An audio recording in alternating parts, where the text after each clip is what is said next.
Okay, well hi everybody, welcome back to the Gatton dairy on a beautiful autumn day.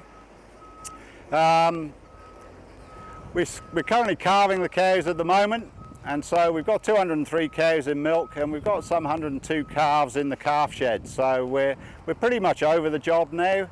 The split with calving this time is quite pleasing. We're virtually 50-50 heifers to bulls, which is a much better job than last time where we were almost 60-40 bulls to heifers. So we're quite pleased with the calving outcome. We've actually worked through, we're currently receiving 59 cents a litre for our milk, and with milk powder around about the $90 a bag mark. We're actually feeding milk powder because it works out at $5.70 a calf per day as opposed to $6.20 if we're feeding whole milk. So that's just a little aside as to where we're going with calving and what we're at the moment. With that in mind, the herd split still remains the same. So we've got our fresh herd, or herd number one. They're 51 days in milk and they're averaging around about 27.2 litres of milk per cow per day.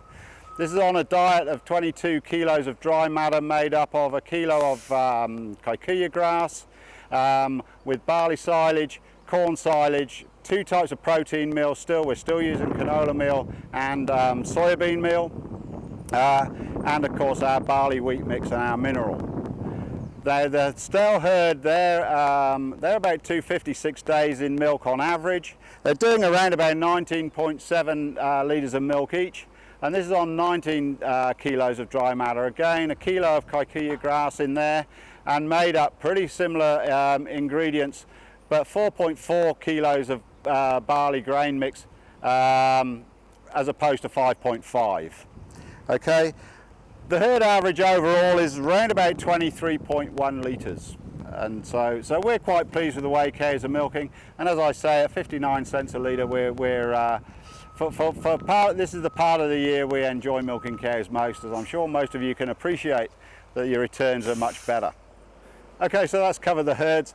Let's go on to the feed that we're feeding them, and as I've said before, we're a 250 hectare platform.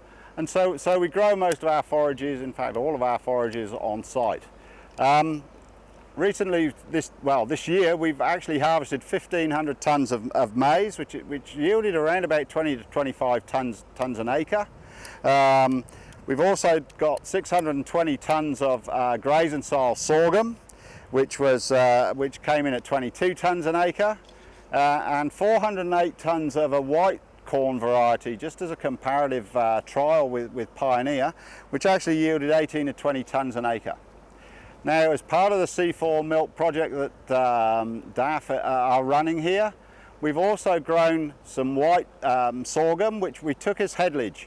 Headlage, for those of you that don't know, is when the plant is actually cut off at the first leaf, and we literally just take the head of the plant. It's an early form of grain, if you like. It's softer, it's at the doughy stage, and so more digestible for the cows. That yielded at 5 tonnes an acre. The other part of the project is looking at replacing some of the protein meal, and to do this we've grown some soybean silage, some whole crop soya, again harvested when the pods are just starting to fill out and the beans are at a sort of doughy stage. And this also harvested about 5 tonnes an acre. So we're hoping that this will be used in the future. In fact, it will be used in the future in a trial to try and replace, as I say, some of the expensive commodities that we have to buy here in Queensland with some homegrown product.